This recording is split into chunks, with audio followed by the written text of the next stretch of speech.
কান্দি বহরমপুর রাজ্য সড়কে যাত্রীবাহী বাস দুর্ঘটনায় সাময়িকভাবে চাঞ্চল্য ছড়িয়েছে। মঙ্গলবার বিকেলে ঘটনাটি ঘটে কান্দি থানার পার্বতীপুর এলাকায়। জানা গিয়েছে, বেসরকারি বাসটি কাটোয়া থেকে কান্দি হয়ে বহরমপুরের উদ্দেশ্যে যাচ্ছিল।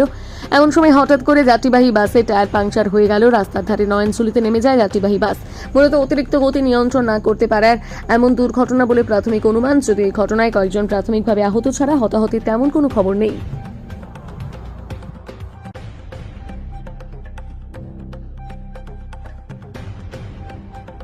কিভাবে ঘটলো? সামনে একটা টায়ার বাস্ট হয়ে যে গাড়িটা পাল্টে গেল।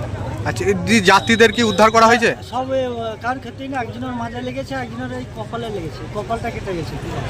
কি জায়গা, এই জায়গাটার নাম কি? এই জায়গাটা পর্বতপুর। পর্বতপুর। কোথায় যাচ্ছিল বাসটা জানেন? এটা বহরমপুর ঢুকছিল, বর্তমানে। কি নাম আপনার? আমার নাম জাহিদুল শেখ। এলাকার বাসিন্দা? হ্যাঁ।